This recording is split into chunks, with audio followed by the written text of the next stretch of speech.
وقتتان وخير امیدوارم لە هەرکوێ هەن ساق و سڵامەت ون. ڕووداوەکانە ڕۆژگە لە ڕابردوو ئەخبارگە لە متەفاوتێک کە تێتە دەرۆ واجبی ئەکات کە لەسرە مەسئلەیەک ئێمە بدوین. من دوێ شەو لە کڵاب هاوس لەسرە مەقولەیەک قسەم کرد کە ئەبوایە وەکو وەزیفەیەک بەرامبەر بە جیلە جەوان، بەرامبەر بەوانەی کە داهات و ساز ئەم سەرزەمینەنە کۆمەڵی قسە بکرێت و کۆمەڵی مەتاڵبیان پێبێژم. با من کۆمەڵێک دیمانە بچن مەکناری یەکتری لە ساڵان ڕابردوو و لە ئەمڕۆ. کەسێک ظاهرەن بۆکانی بەناوە مەڵڵا محەممەد خزر نژاد یا خزری نژاد، مەڵڵای ئەهل سنەت، مەڵایەک لە شارە سنە، کردیان بە قرموقاڵ کە گویا ئەمە قەهرەمانە کوردبازیە. ئەمە سخنڕانی کردەگە، هەڵوێستی گرتەگە، چون ئێمە ڕاپەڕی نژینامان بووگە. BBC و سایتگەلە مختلف هاتن وتیان دیوانە عالی کەشوەرە ئێران وەکو هایکۆرتە بریتانیا حکمە ئەعدامە هەمەی خزری نژادی تەئید کردە، مامۆستا هەمەی خزری نژاد. دەستیان پێکرد جەماعەتێک بەناوە خشتەکە هەمەی هەشتەکە هەمەی خزری نژاد. سێ ڕۆژی پێنەچوو حکمە ئیعدامە تەئید بوو لەلایەنە دیوانە عالیە کەشوەر لەغڤ بوو. ئیشان کەوتە بەرە عەفو ڕەحبەری و بە واسطەی مەڵڵا قادرە قادریە پاوە موکریان ئەی قۆمێنێ پاوە ئەی خونجێنێ. لەم پاسگاریە کوردبازیە. مەڵڵا قادرە قادری ئەتوانێت لە فاسڵەیە سێ ڕۆژە حکمە ئیعدامە هەمەی خزری نژاد باتڵۆ بکاتەوە. ئەڵبەتە گویا لە خوتبەی نەمازی جومعە وتکێسی من هەر پارەکەم کارمە کردگە و هەر پارەکە پێیان وتگم کە ئەعدامی ناکەین.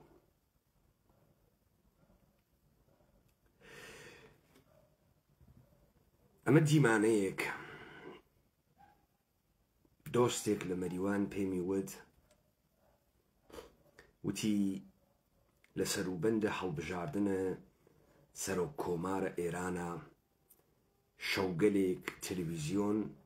بەرنامەی معارفەی هەستێن خۆیان لە منازرەیە کاتەکە اقتصاددانێک تەکە کۆمەڵناسێکە دائەنیشن و قسە ئەکەن ئەوانەی کە خۆیان کردگە بە نوێنەرە بۆ هەڵبژاردنە سەرۆک کۆمار.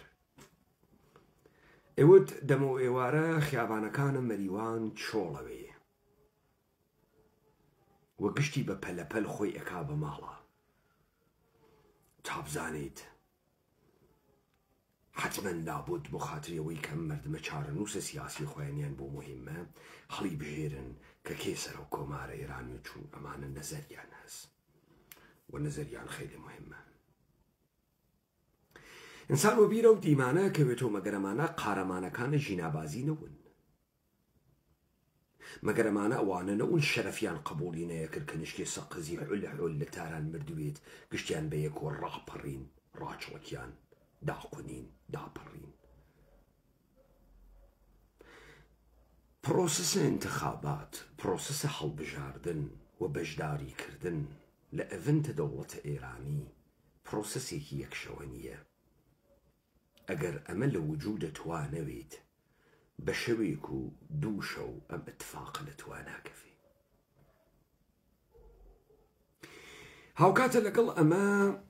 هەڵبژاردنەکانە ئەقلیمە کوردستانە عێراق بۆ ماوەیەکی نادیار خریاگەسە دوا و کەس نازانێکەیە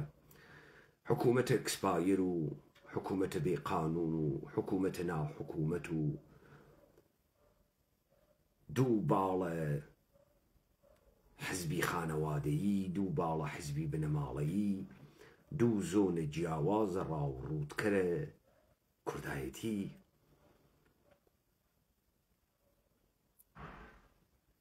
ناکەسێک مەسئولیەتە جددیەکە پێتەستۆ نەکەسێک باسە جددیەکی تیاکە. ئەمە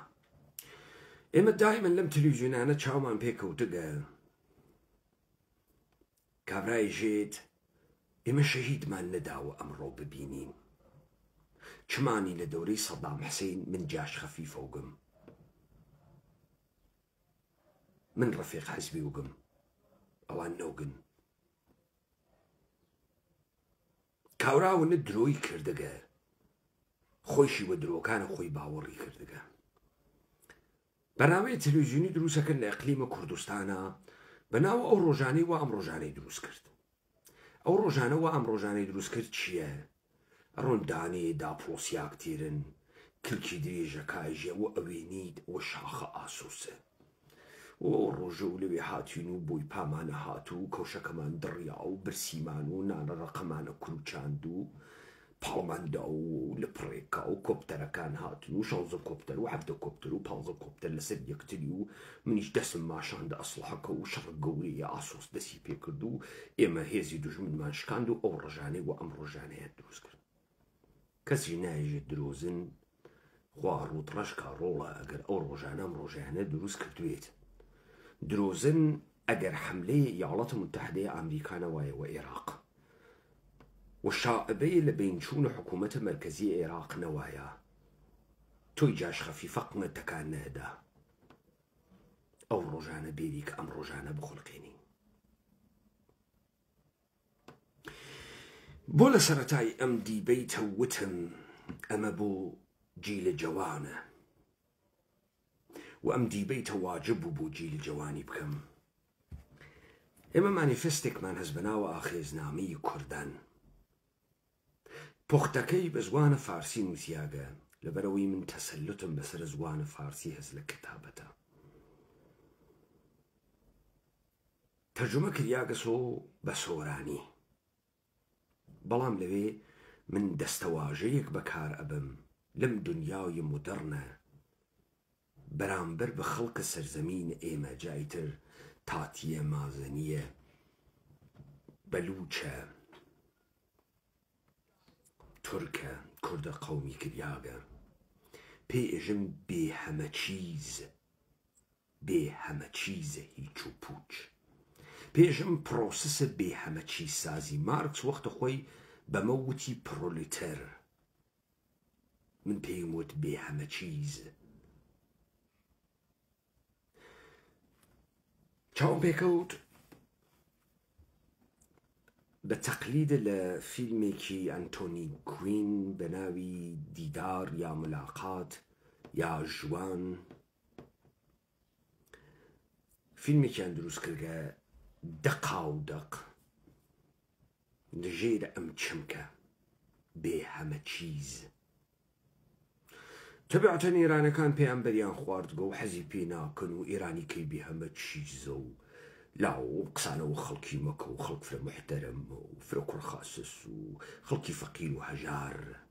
فرە کوڕ خاسس پێیان بەری خواردبوو من گەرەکمە ڕەوایەتە ئەم فیلمە بکەم چون چیرۆکێکە و ئەم چیرۆکە دانێن بۆ تەحلیلکردنە خەڵکە قارەمانە ئینقلابە ژیناکەر ئێستا وە پای تەلەڤیزیۆن دانیشتگە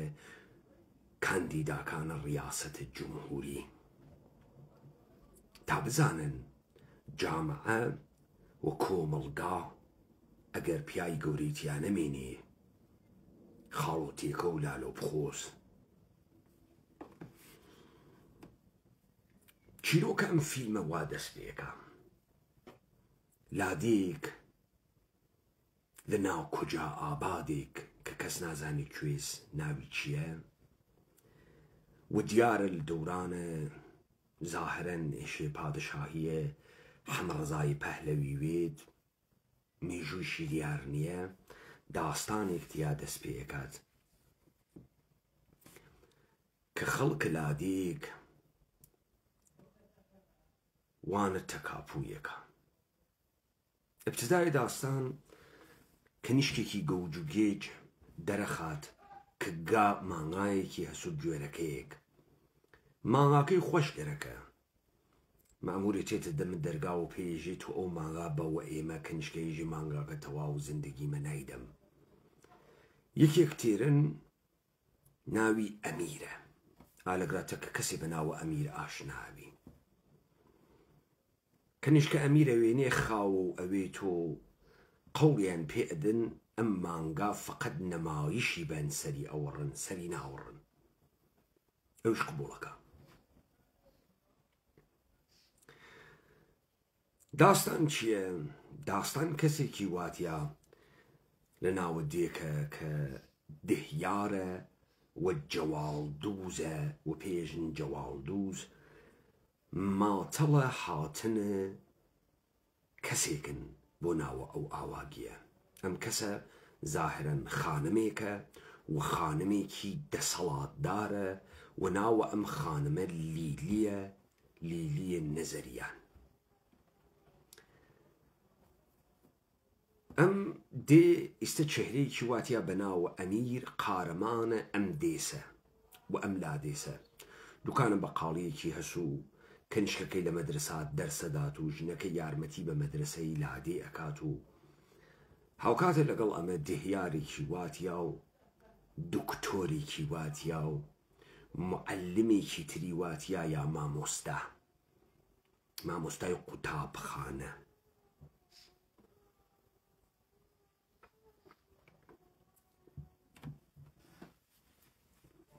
مەمورێکی ژاندارمەری واتیا تەمام ئەمانە خەڵکەم ئاواگیێنە و مەجموعەیەکیان دروست کردگە لەناوە ئەم ئاواگیە و قەرارە بڕۆنە ئستقباڵە ئەم ژنە و ئەم ژنە حەزی پێ بکات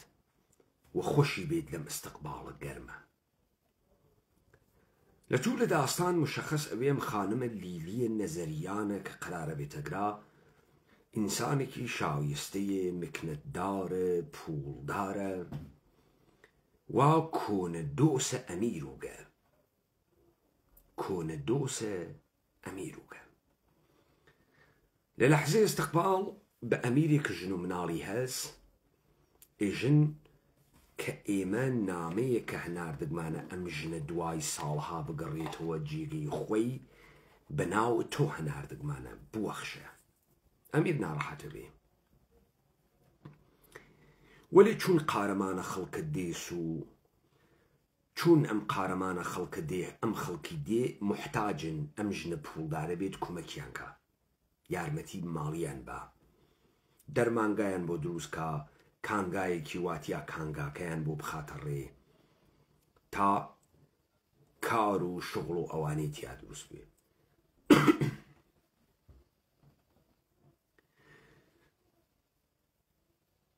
مەدرسەیان بۆ دروستکات ڕێگەوبانیان بۆ دروستکات تا ئەم مردمە کە کەوتگنەسە بەرە کولە و ئافەت و برسیەتی و ئەمانە ڕزگاریان بوێت. ئەم مردمیشە قیبلەیەکیان هەست لە شۆرای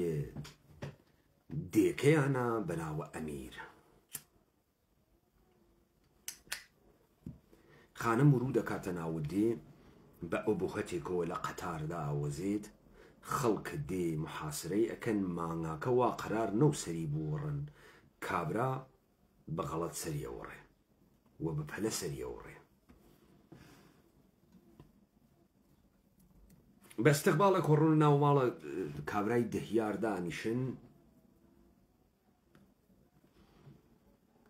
و ئەم خەڵکە ئاوادیە گشتی ڕژیا گەسە ئەوێ و ئەنوارێ بە ئەم ژنە کە قەبلەن لەگرا ساکن و گە و چووگەسە شار و گۆڕیاگە و دەسەڵاتێکی فرەی گرتگە و گڕیاگە سوئەگرا و ئیسامانە نیازیان هەست.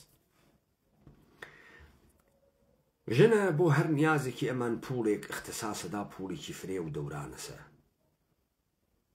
و لە ئاخر و وعدە ئەدا بە هەر بنەماڵەیەک لە ناو ئەولادێ بۆ ئەو زەمانە پوڵێکی بسیار فرەس و فرە و فراوانە بە ناوی 3000 تمەن بە هەر بنەماڵەیەکەدا. ئەمە یەک شەرتە خاتە بەرە پێیان. شەرت ئەمەسە کە کەسێک کە ساڵهای پێشووتر زۆڵمێکی لە حەقە ئەم ژنە کردگە ئەو خەڵکە بیکوژن تا ئەو ئەم وعدانە کە دابێسی جێبەجێیان کە. 30,000 تمەن با مەدرسە دروستکەن، 30,000 تمەن بات ڕێگەوبان دروستکەن، 40,000 تمەن با دەرمانگایان بۆ دروستکەن، 40,000 تمەن با معدەنیان بۆ دروستکەن و ماڵێکی 30,000 تمەن با. کاشف و عمەڵ تێت کە ئەو کەسە قەرارە بیکوژن ئاغای ئەمیرە. تۆ ئەمە لە خلالە داستانە فیلمەکە ئەوێنیت کە گویا ئەم کەنیشکە وەختە خۆی کەنیشکە زەریفە بە ناوی ساختمانێک وگە دەولادێ و ئەم ئاغا ئەمیرە برازاگە خانوگە پێکەوتگوگە و ئەمیش حەزی کردگەوە ئەمیر و کەنیشکەیش فرە زەریفوگە گویا لەگەڵ کەنیشکەکە ئەخەفێ و کەنیشکەکە دووگیانەوێ کەنیشکە ناخوازێ و خۆی لە توو لە فیلمەکە ئایژێ من خان زۆری وەسەرم و خان نێ هێشتۆ بخوازم و کەنیشکە کوێخای لادێ خواست بۆم. وەژن بە سکە ئاوس خەڵکە ئاواگی ئەو خەڵکە دەریەکەن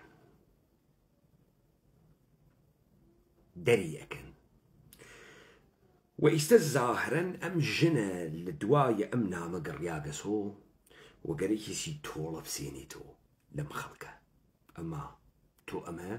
لە جەریانە داستانەکە فێرەوی. ئەم خەڵکە لادێ کە وعدەی ئەم گشتە پوڵیانە پێ ئەدرێت و ژیانیان ئەگۆڕێت و نەفەرێکیش 30,000 تمەن هەر بنەماڵەیە ئەگرن ئەوەڵ دەفعە ظاهرن مخالفەت نیشانەدەن کە ئێمە قەتڵ ناکەین و کەسی وان ناکوژین و ڕۆژێ مقاومەت ئەکەن بەڵام هەر لە بەیانیەکەیەوە خەڵکەکە ئەکەوێتە چدووە قەرز بردن لە دوکانەکە چون گشتی و ئەزانێتە 30,000 تمەنەکەی هەست. وردە وردە خەڵکە ئاواگی ڕفتاریان نەگۆڕێتە کە ئەمیرە قارەمان کە وەختە خۆی کانگا تەقی گەسۆ هەڕۆژیاگە فرێک لە خەڵکە لادێکەی نجات داوە و بوو گەس و قارەمان و کۆنە ئاغازادەس و ئەسڵزاوەس و ئەم خەڵکە وەکو قارەمانە خۆیان ئەیپەرەسن لە پڕێکا ئەم خەڵکە بەم وعدە و وعیدە ژنە ڕەفتاریانە گۆڕێ.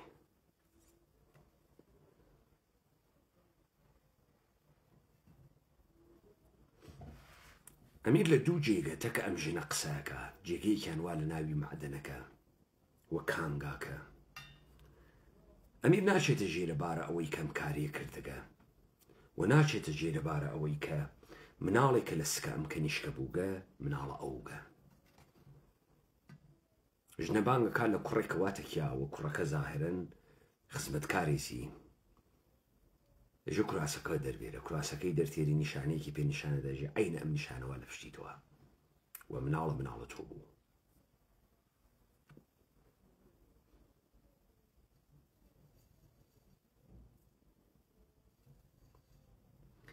لەگرای دکتۆرێکی واتە دکتۆرەکە بە شدت ئینسانە سوء استفادە کن ئبن وەخت کەوت کەسە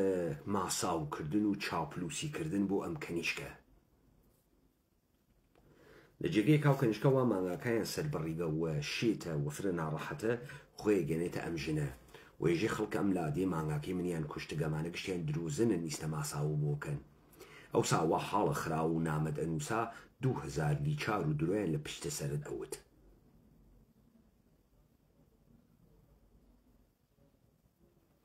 معلمە لادێ کە حەز بە کەنیشکە ئەمیرەکە زاهرەن چهرەیە فەرهەنگی و عیلمیە ئەم مەردمەسە و زاهرەن گەرێکی ڕەفتارە مەوەجهێ بکات. ڕۆژ دووبم ڕەفتارە خەڵک لە بەرامبەرە ئەمیرە ئەگۆڕێت چون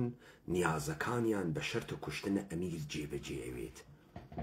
وردە وردە گشتی مغۆمغۆکا لەبەرە خۆی کە ئەمیر جنهایەتکارە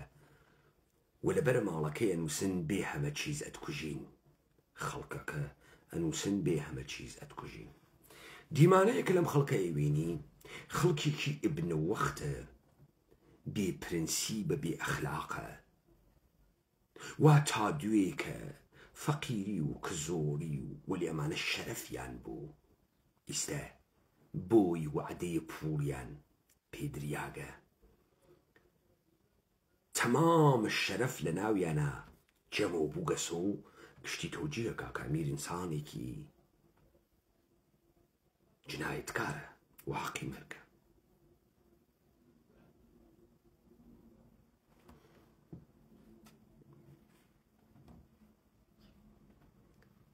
ژنە یەک ڕۆژ موهڵەتیان پێدات کە ئەمیر بکوژن. ڕەفتارە خەڵکە ئاواگی تەکەمانە گۆڕێت. ژنان ئاواگیە ڕۆن کەنیشکەکەی ئەمیر ئەگرن لە مەدرسە و بە بیانووی ئەوەی کە داکتە لە مناڵەکانمان خەیکن لێ ئەدەن تا معلمەکە تێنجاتیان با. ژە بۆیان پێکەن ئەمانە هەمان ئینسانەکان لە دوێکن. ئەمانە هەمان خانەکانە ئێوە بوون ئێوە فرە احترامتانەگرتن. ژنە جواوەدا تۆ ئێژێ ئەوە ئەو ساو ئیستە گشتمان ڕعیەتە شاین گشتمان ڕعیەتە یەک شاین.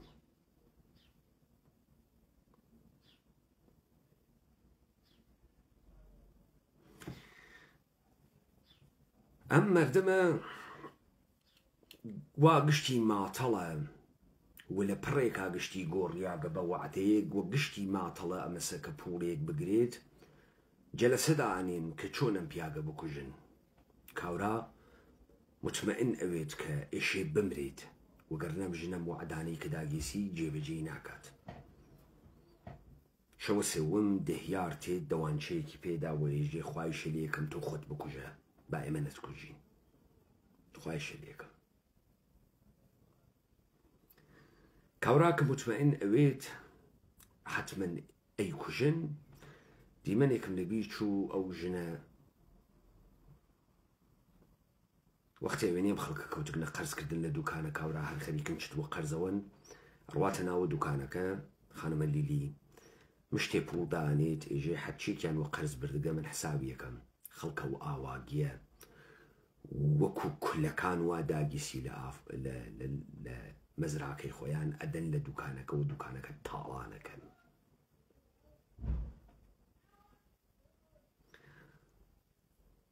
ئاغای ئەمیر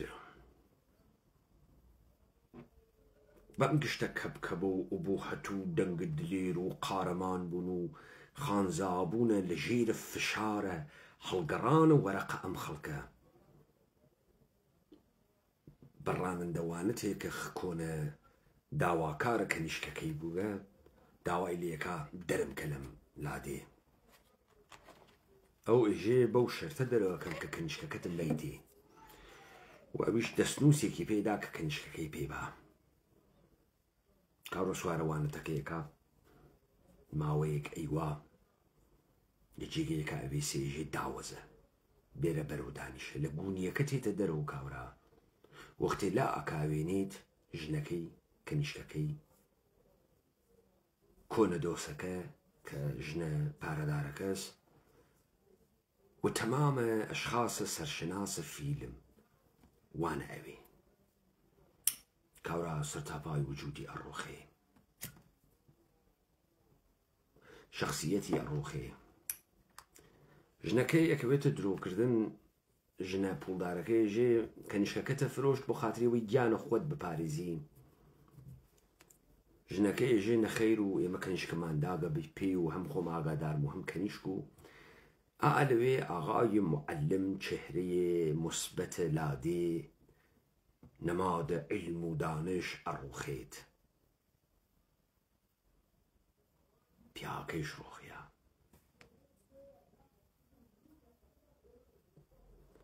پیاکە گرن و ئەیوەنە بازداشتگا لە کەڵانتەری تا سۆحا بیکوژن بیری لێکەن و چی لێ بکەن ژن با دەست جەمعی بیکوژی نەکەوێتە ملیەک نەفرمان سۆحا تەواوە خەڵکە ئاواگی بانگەکەنە ناوە مەیانە لادێ ژنە ڕۆژە ئاخرەوە قەرارە بڕوا ژنە دانیشکە و خەریکە تەماشای ئەم مەردەمەکە ئەم مەردەمە گشتی پای نامەیە ئیعدامە ئەمیر ئیمزاکە و ئەنگوسی لێدات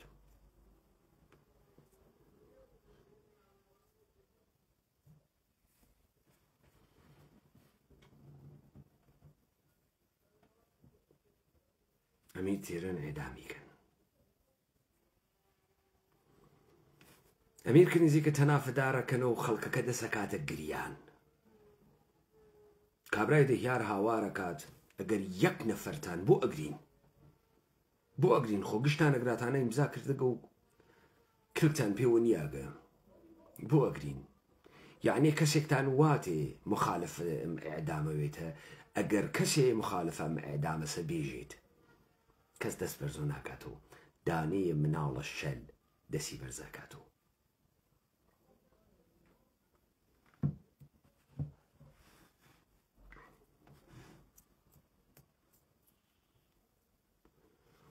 ئەمیر کە تا ئاگرا سکوتی کردە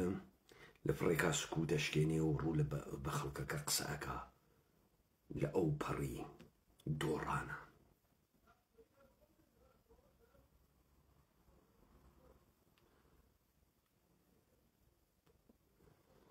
تەناودا دارە خەنە ملی و گەرەکیانە بەن لە ژێ چوارپێکەی ژێرە پێی بکەوێت و بخنجێت ژنە خانمە لیلی ئەفووی ئەکا وی ژێمەی کوژن تۆ ئاغایە ئەمیر ئەم سەحنەکە ئەوێنێت مردم کە ئەوێنێت ناگەهان بەرە چاوی یەکریت و خۆی ئەدا لە چوارپایەکەی ژێرە پای ئەی خات و خۆی خنجێنی لە ناو مردمە خۆیە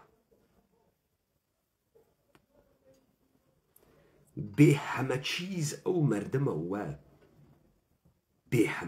ئەو مردمە وە وا وەختی خوو ئەگرێت وەک زۆڵی وەڕەعیەتی هیچێ لەسەری ناکەوێ هیچ غورورێکی نییە گەرەکی ژیان کات معلومیش نییە بۆ گەرەکی ژیان کا بۆ گەرەکی زاوزێکە ئاشوبێک ئەو ژنە و تۆڵەیەک ئەو ژنە لەو خەڵکە ئەسێنێتەوە و ئەو خەڵکە بەخۆیان معرەفیەکە کە کێن هەر ئەو خەڵکە وا ئەم کەنیشکیانە بە چەپەڵ زانی دەریان کرد ئەو خەڵکە وا تا دوێکە قارەمانێکیان بوو بەسەریا قەسەمیانە خوارد لە پشتە 4 وعدە ئەو خەڵکە گشتی خۆی مۆجه کردەمە جنایەتکارەوە ئینسان کەسیفێکەوە ژێ بمرێت و بۆ نامریت و بۆ نامریت تا ئێمە 30,000 تمەنەکەی خۆمان بگرین ئاغای ئەمیر تازە لە لەحزەیە ئیعدام چاویەکرێتەوە ئەزانێ 50 ساڵ 60 ساڵ کوێر و زندگی ئەو لەناوە ئەو مەردمە معنایی بوو ئەو گەورەی ئەو مەردمە بوو خۆشەویستە ئەو مەردمە بوو بۆیە دەنگی دلێر بوو وەختی ماهیەتە ئەو مەردمە بۆی دەرکەوت بەردەوامکردنە ژیان لەناوە ئەو مەردمە بۆی ممکن نەبوو ئیمکانی نەبوو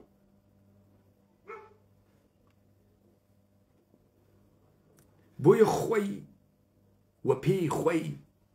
وەختی عەفوو کریا و 4 پاکەی داخست تا بخنکێت و بمرێت کەنیشکەکەی بەجێ هێشت وتی باوکم بوو گیانە خۆی منی فرۆشت دایکە تۆیشی ئەفرۆشت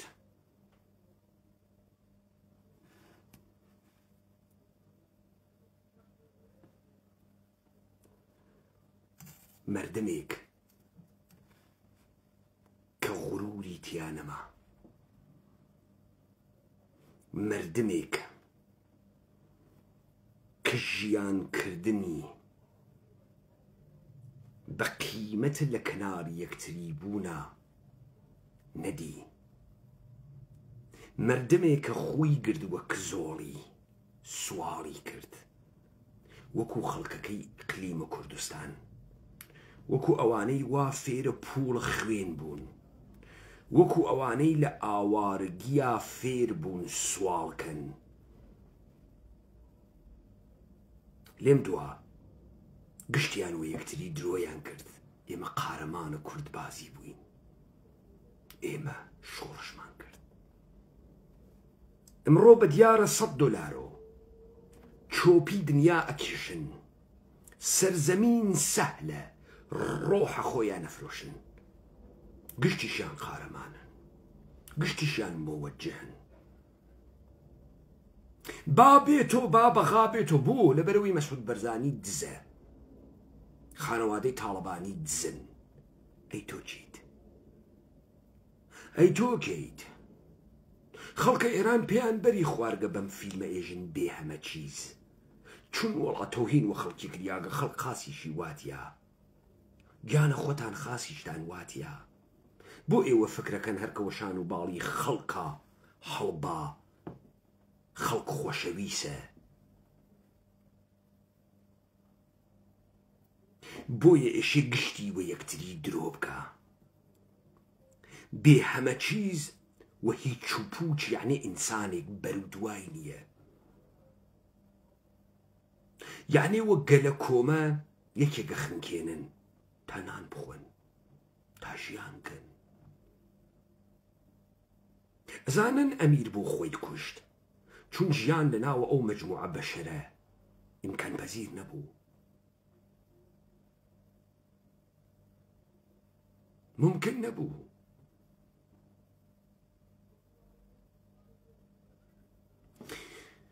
تۆ چۆن قارەمان و گی انقلابە ژینات کردگە ئیستە سەرودەست ئەشکێنی بۆ ستادە انتخاباتیە ڕئیس جمهورە داهاتووی ئێران چۆن مەگەرەوەی کە هەردکیان بە وعدەی پوڵ تۆی بردوێتە ناوە خیابان هەردکیان تۆ نەوگی ئەوە تۆ نەوگی ئەوە یەکێکی ترە تۆ ئەواتە ناوە خیابان خۆتانیش مەوەجه نەکەن فەقیرین و کزۆڵین و بێپوڵین و چی بکەین و خوا هەڵی ناگرێ و ناتوانین و بێ هەمە چیز کەسێکە وا خۆی گرتگە حەزی پێکاو خۆی بێژێ فەقیر و کزۆڵ و بێدەسەڵات. ئینسانە فەقیر و کزۆڵ و بێدەسەڵات ئینسانە خەتەرناکێکە، خەیلێ خەتەرناکە، خەیلێ مەوجودە خەتەرناکێکە.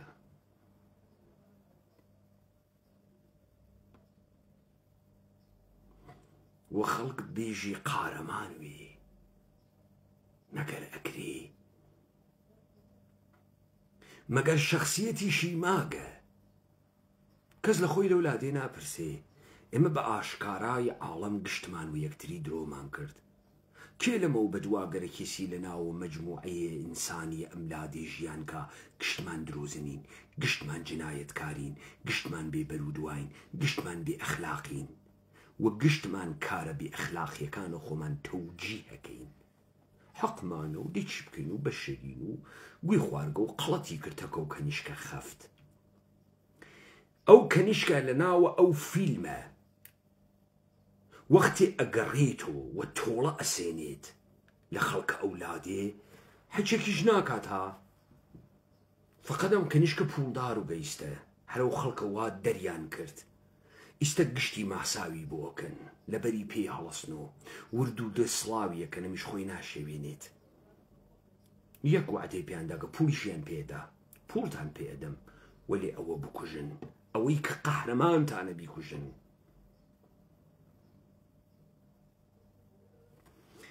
ئێژێ ئەم خەڵکە وەختە خۆی تۆ بەچکە خان بووی، پشتە خانیان گرت، منیان دەرگرت. ئیستە من دەسەڵاتدارم، یەک نەفەر لە پشتە تۆنەوە، یەک نەفەر.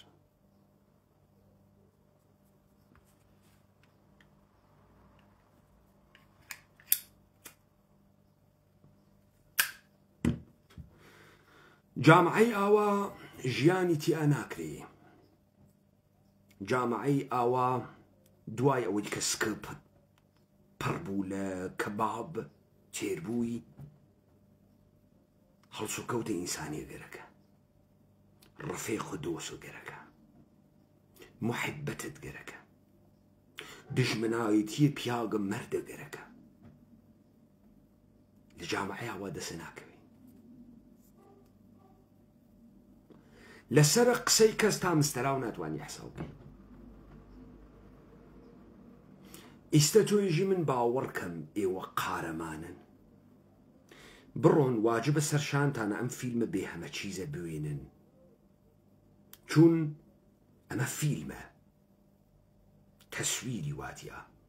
قاپە تەسویری واتیە، حرەکەتە دووربینی واتیە. ئەو ئەحساستە تیا دەرەکات وەختی خۆت دەکە خۆتا ڕوبەڕووەکەیتەوە، وەختی تۆ عین جەمعیەتە ئەولادیتە، عین جەمعیەتە ئەولادێ. هەم دڵە وا پێوە کاورا بکوژی، هەم خەریکی ئەگریت. بەچی ئەگریت؟ بەوەی کە ئینسانی، بەوەی کە سەحنەی تەنافدار ئەزیەتە ئەکا، بەوەی کە ئاونە وجدانیشە هەز ئێشی پێگەیگە. چۆن تۆ هەم ئەگریت و هەم کاورا ئەکوژیت؟ چۆن ناتوانی دەست هەڵگری لەو 3000 تمەنە؟ 3000 تمەن گیرام 3 مانگ 4 مانگ ساڵێ سکی تۆی پڕ کرد، ساڵێ سکی تۆ پڕ بوێ چه ئەتفاقێکە کەفێ. وەختی تۆ داماڵیادی لەوەی کە پێت ئێژن گروپە ئینسانی، گروپە ئینسانیە کە ژیان تیا ممکنە و ممکن ئەوێت. بەهاگەلێک کە ئێمە فێرەکات یەکترمان خۆش گەرەکوێت، نیازگەلێک کە فێرمانەکات بەرامبەر بە یەکتری دروست ڕەفتارکەین، یەکتری بپارێزین تا زۆرمان بوێت، تا کەسێ نەتوانی زۆرمان پێبێژێت، تا کەسێ بێدەسەڵاتمان نەکا خوون نەکەین بە بێدەسەڵاتی. بێدەسەڵاتی خێلە شتە خراپێکە. وەختی خۆتت بە بێدەسەڵات زانی هەر کارێک ئەکەی و لەسەر ناکەوێت، چون بێ شەخسیەتی، چون کەس لە تۆ نایگرێ، چون خۆ لەسەر ناکەوێ، چون لەمە کەسیفتر خۆ ناوی. ئەوی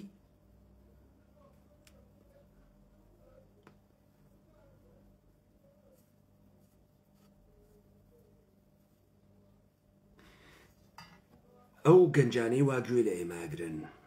بزانن معلمە لادێ تەنیا ئینسانێک و کە قەرار و دروست ڕەفتارکە، بەڵام ئینسانێکی ناسکی قرتۆڵ بوو قرتیە. وەختێ زانی کەنیشکەکە ئیمکانی هەست لەگەڵ ئەو کابرای ڕانندەوانە تا ڕابتەی بووێت. مناڵەکان وا لە ژێرت دەسە ئەما پەروەردە ئەکریان لە ڕۆژە ئەعدامە ئەمیرە لە ناوە مەدرسە داینیاوە نێهێشت بڕۆنە دەرەو سەحنەی ئەعدام بوێنن. ئەولادی یەک نەفەری تیا بوو کە ئینسان بوو، مناڵێکی شەلوو کەوە دەردە مەدرسەی نایە خوارد. ئەو مناڵە شەلە تەنیا مخالفە ئەعدامە ئەمیر بوو. نسڵ داهاتوویە غەیرە حکوومەتی غەیرە دەسەڵاتی، نسڵ داهاتووی ئاموزپەروەرش کولەن نابوودە. لە وەها ئجحافێکا لە حەق قەهرمانت دێ بەناوە ئەمیر.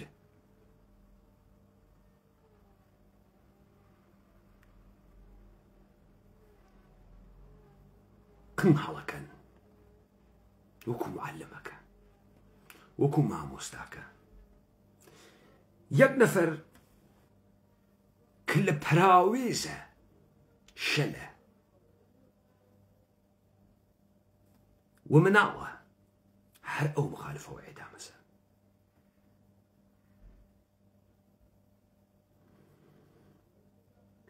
مێڵن قەحت الڕجال لەناو مردمە ئێمە بێت. لە فتی مردم مەترسن، مردم خۆی گرکەوە سەخافەت، مردم بێ هەمە چیز کریاگە، هیچ و پوچ کریاگە. لە هیچ و پوچیاتەک یەکتریا بەرابرن، لە بێ هەمە چیزیاتەک یەکتریا بەرابرن. یەک بۆ یەکتری مۆری ئەکەن و تەئیدی ئەکەن،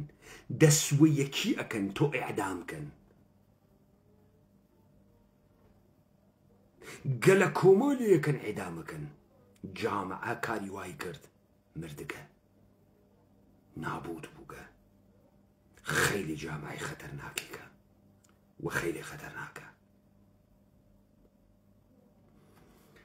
ئێستا ئەوانەی وای ئێمە لە ژینا بازی و لە کورد بازیە گرت بوومان، زیقە زیقیان هەڵسا و قسەمان پێیەکەن. بڕۆن دەحفێم فیلمە بوێنن، خۆتی تیا بوێن و خەجاڵت بکێشە. ئەوە من وم دنم کۆڵفت و لە بەرامبەرتانە بێسیام.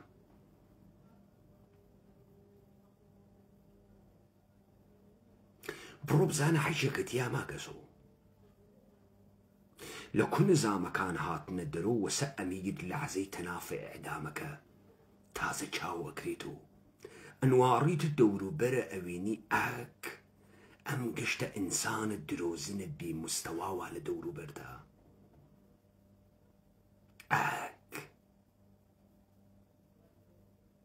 ئەم گشتە ئێبنە وەختە بێ بەرودواوە لە دەوروبەردا. تۆ منتەسەبی وە مشتێ سپێون کە لە نواندنە سپێکانیان لەزەت ئەوەن. وەختێکیش قەتڵ ئەکەن ئەگرین، یعنی ئێمە مەزڵومین و بێچارەین و بەو بەختین و براڕوو وشە خەریکن قەتڵ ئەکەن ئەگرین. تۆم تەزاد و تەناقوزە چۆن حەلەکەی. تۆ هەم قاتڵی هەم خەریکی ئەگریت.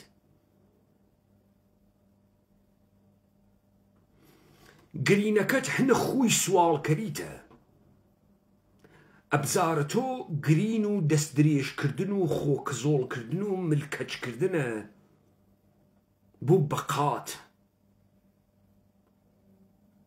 و بۆ خاتری ئەوەی کە ئەمە بەردەوامکەی هەر جنایەتێکەکەی و لە پشتە و تەسویرەی شاری تۆ.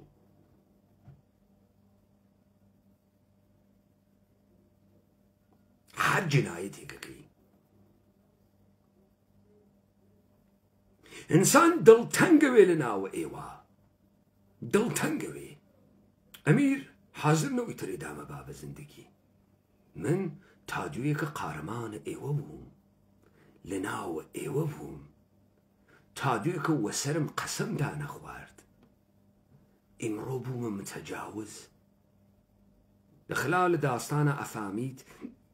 کە ئەمیر لە دووگیان بوونە کە نیشکەکە خەوەری نەوگە ژنەکەی نامەکەی شاردەسەوە تەواوە ئەو چهرەگە لە وامەوە جەه نیشانیەدات گشتیان وەختە خۆی ئاو نەوگە وەگەنە مەلەکەرە خاسیکن گشتیان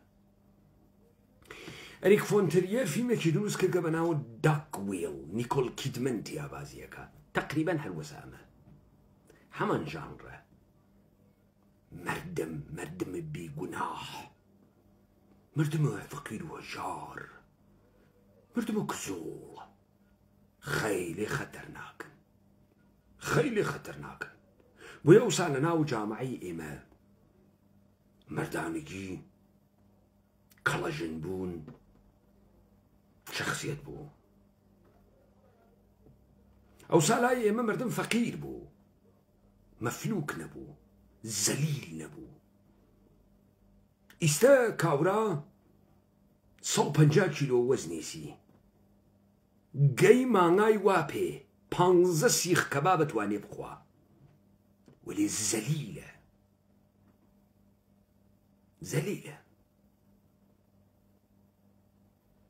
بە وعدەی $100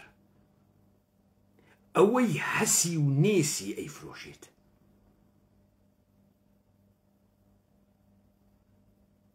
بڕۆ سەیری ئەقلیمە کوردستان کە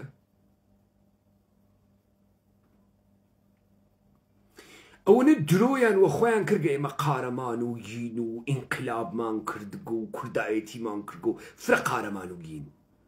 حتا مشە و بیبندیوارانە و موچەی ئەلەکی و ئستەخدامی ئەلەکیان گرتگە ئیستە ئێژن پارتی و یەکێتی دزن خوا بیان ڕۆخێنی بەشکم ئاگر کەوێتە گیانە هەولێر گشتی بێتەوە قەقنەس تۆ خوا یعنی تۆ ئەوەنە کوڕە خاسەیی یعنی تۆ ئەوەنە مەزڵوم و قەشەنی مەزڵوم بوون فرە قەشەنە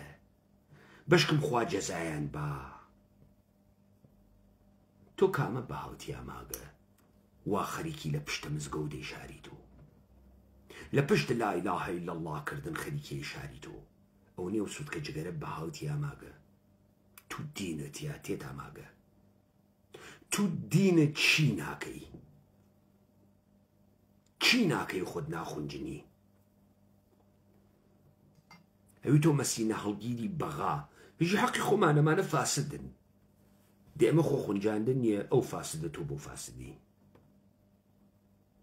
ئەو فاسدە تۆ بۆ مرد نییە ئەو فاسدە تۆ بۆ بێ بەهایی ئەو جاکەشە تۆ بۆ شوێن دەسەکەی پاکۆوەکەی تۆ خەجاڵەت ناکێشن چۆن دوێکە ئینقلابی وگن ئمڕۆ گشتان لەسەر ستادە پزیشکیان و قاڕی باف قنی یەکتریە دەڕن خەجاڵەت ناکێشن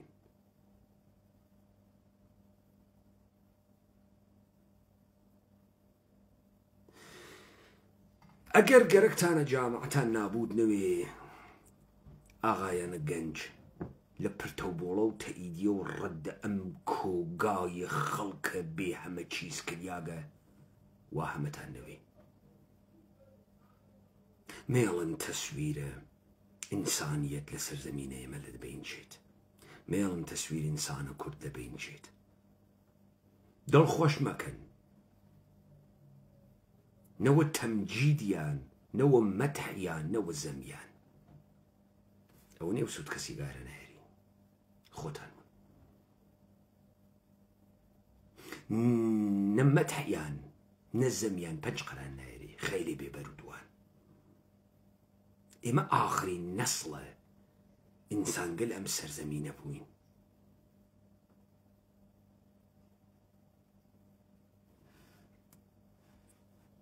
دەوڵەتە ئێرانی ئالبومێکی داگەسە دەرەوە بەناوە ئالبومە دەورانە قاجاڕیە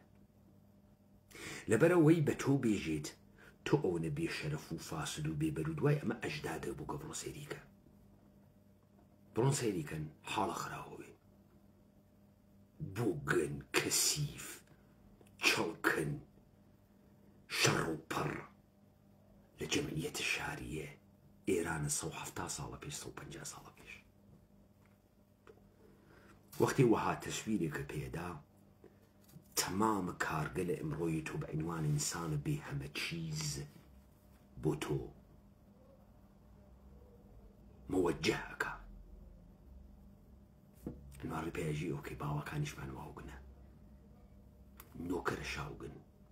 شمان نۆکەرە شاین نۆکەر خۆ شخصیەتی نییە نیسی وعدەمان بێدن جادەمان بۆ تێرن مەعاشمان بێدن تەقاعودیمان بێدن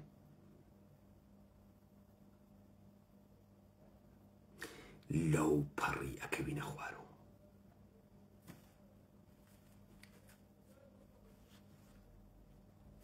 ئەگەر بابەتە ئەو قسانەی کە ئەتان کرد ڕاست بوێسیانە ئەمە وەزعەتانەوە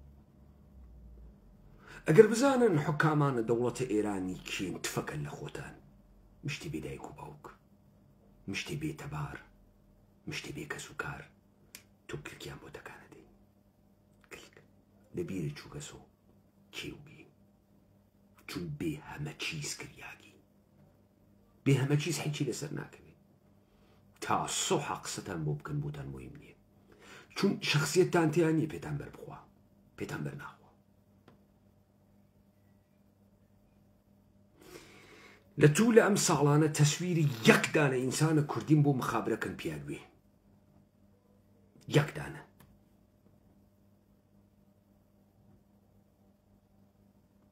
یەک دانە تەسویر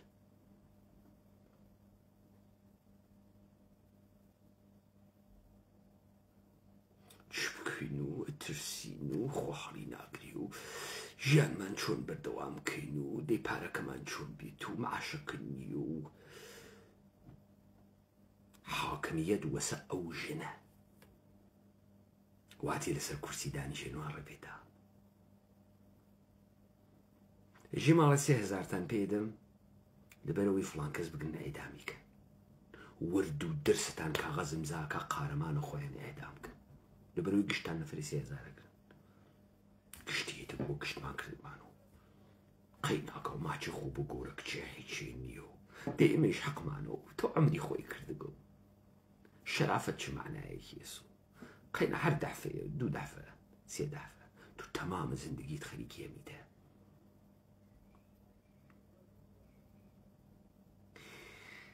ئەمە لە تەکملەی قسەگەلێکا کە خەڵک ڕووە کاتە ئێمەژی هەڵوێستە ئاخێز بەرامبەر بە هەڵبژاردن چییە بڕۆ لە خۆت پرسە بزانم هەڵوێستە من وە دەردەخوا هەڵوێستە من ئەمە وایسە گوێت لێ بوو بڕۆ تۆزێ بنوارەوە خۆتە بزانە تۆسقاڵێکەتی ئاماگە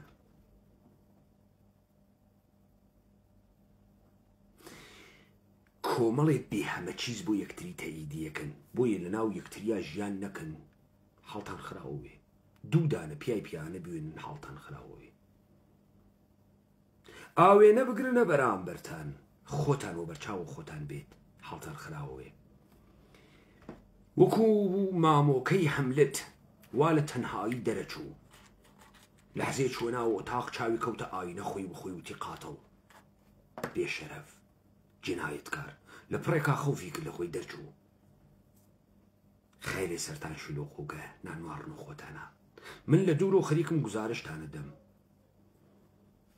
2 متر باڵاتان و گەزێ ناوشانتان و دەستانە کرد و گیرفانتانە هەر 1000 دینارم پێ قوزەڵ قۆرد دانیشتە دەرە مزگەوت سواڵیە کرد چەنێ لەم تەسویرانتانە دی چەنێ بۆیە حکوومەتە هەرێمە کوردستان ئەکسپایر بووگە تۆ ئاینە گونیشێ نییە بۆ دوای نیە بۆ لەبەرەوەی تۆ یەکێتی قارەمانی تۆ پارتی قارەمانی تۆ کۆنەکانە ئەو کەژوکیەوە بووگی کۆن پێشمەرگەی کۆن تۆ فرە قارەمانی تۆ تەنزیمانە کۆنوکی بندیواران ئەگری بۆ 300,000 دینار بۆ 400,000 دینار لحظێ تەماشای خۆت بکە ئەزانم نایگری خۆت وە پیاک نازانی ئەگەر وە پیاک خۆتە بزانیە قەق داڕزیای دەی تو خوا تۆ ڕۆژێکی تر لەم زیندگیە سەخیفەتە تکرار کەیتەوە و چ خۆشێکی واتیە چ خۆشێکی واتیە سوور ئەزانی ژنەکەی درۆزنە مناڵەکە درۆزنە تۆ درۆزنی تەکیانە براکەت لە تۆ درۆزنترە یەک لە یەکتری درۆزنترن قنکەیتە ئەو لاوەقتن یەکتریە دەڕن دەی وها زیندگی خۆشە فرە خۆشەی دامی بی ئەڕۆی وە نەمایی شەڕیشدانیان و پشتە مەلاڕین و تەراویعکردن و ڕۆژەگرتن حەلیکەی بەژی تۆ فرە ئینسان محتەرەمێکی تر لەخوا ترسی تو خیلی ئینسانە با ئەخلاقێکی واقعەن کە ڕۆڵێکیان ئینسان ئەخلاقی بێ نەمایشی نادات بیوێت نەمایشی نادات کەورە ئیمانی بێ پێیا دیارە وەڕیشدانیان و تەزاوڕکردن و ئەلحەمدولیلاوتن و ئەستەغفیرڵڵا خۆمان زۆر خۆشکردن و بەڕاستی بوومە قوربانی خوا و کورە خوا بالێ و بکاتەوە هەزار تیکە کاورای فاسدە درۆزنە کڵاو بەردار مەر تۆ دوێەکە ئینقلابی نەوی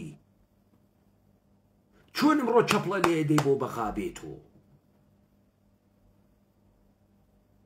مەر تۆ دوێەکە ئینقلابی و کوردباز نەوی چۆن ئەمڕۆ جاکەشە سپای پاسدارانی مەر تۆ دوێەکە ئینقلابی نەبووی ئەمڕۆ چۆنە ڕۆی دەنگە خەیتە ناو سنووقت دەنگدان بۆ ڕیاست جمهوریە ئێران کورە ڕۆڵێکیان تۆ پێت وانەوێ مەتحوزەمە تۆ بۆ من مهمە من خۆم چاوم کریا گەسۆ لەم دنیا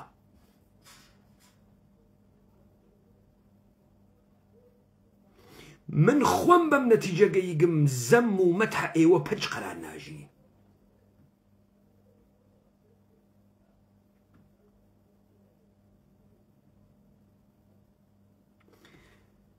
ئەمانەی کەوتم پێتان بۆ ئەوانەی وا گەنجن مێڵن ئەمانە تەسلیمتان کرد وەکو خۆیانیان وەکو خۆیانتان پێ بکەن مێڵن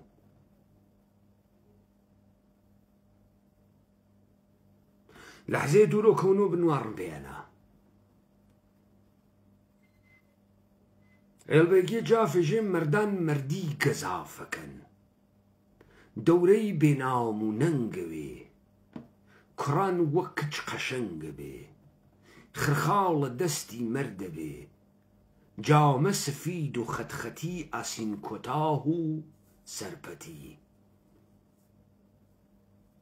دەورەی بێناوم و نەنگە بێ مەردی قەدیم دڵتەنگە بێ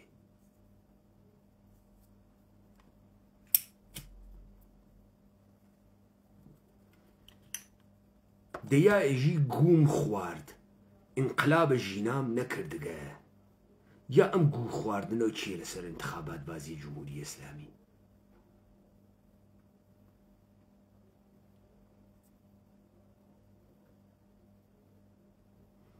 چونکە زۆری لەسەرە ناکەوی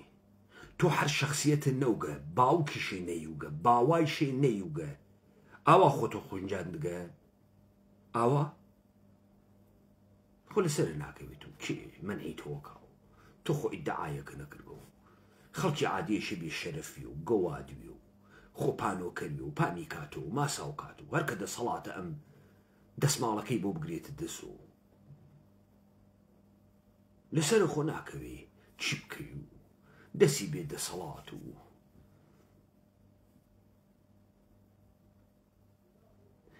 ئەمە خەیری خەتەرناکە